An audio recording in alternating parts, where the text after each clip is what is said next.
A small business vandalized, windows broken, items from nearby stores stolen, and so on. An innocent person's car set to blaze. Fights breaking out in the middle of the streets. Protesters and rioters alike crowded around a burning car, tipped over a street lamp, or an unconscious person KO'd by a rioter. This is the work of none other than the anti-fascists, the social justice warriors, young people who stared into the abyss for so long that the abyss stared right back at them.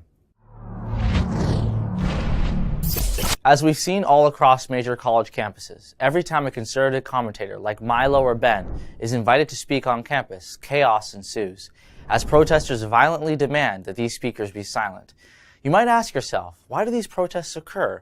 Why is it, in a place of learning, by intellectually challenging each other, there are loads of people who want to physically silence others? The answer is simple, really. They disagree with them. As we've seen across America, though there are peaceful anti-Trump protests, there's also a lot of violent protests. Trump supporters having rocks thrown at them, Trump supporters being beaten up, hospitalized, harassed, and even kidnapped sometimes. You might ask yourself, why do these violent protests occur in a democratic country? The answer is simple, really. They disagree with them. I disagree with Trump, Milo, and Ben on a lot of political issues too. I really do. The difference between me and them, though, the difference between me and anti-fascists and social justice warriors, is that I fundamentally haven't been possessed with the notion that the world is out to get me like they have been. I haven't become possessed with the notion that me or my group's ideas are the solution to the world's problem. It's not. No single person or group is intelligent enough to solve the world's problems. And lastly, fundamentally speaking, I am not possessed with the notion that those who disagree with me are my enemy. Sure, we disagree. That doesn't make it right to destroy my cities or communities. That doesn't make it right for me to silence people. And that segues into the core philosophical problem I have with these violent, idiotic protesters.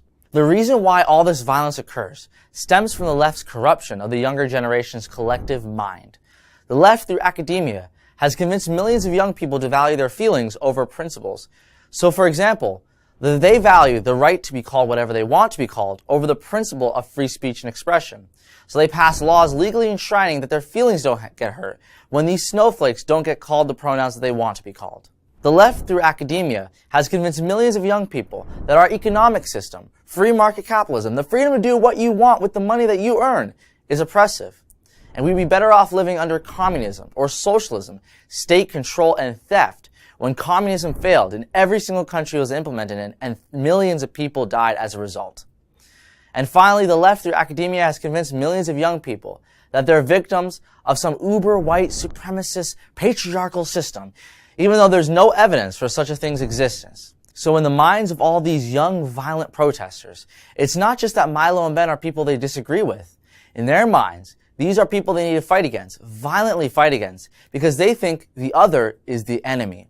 The left ought to be ashamed of themselves for breeding so much violence and hatred on their side. The left lost a totally good liberal, a perfectly good liberal, me, because of it. Now I call myself a Canadian conservative. I'm Jay Feza from the Rebel.media. If you want to fight against the leftist dogma that breeds hatred and violence, like and subscribe to the Rebel.media.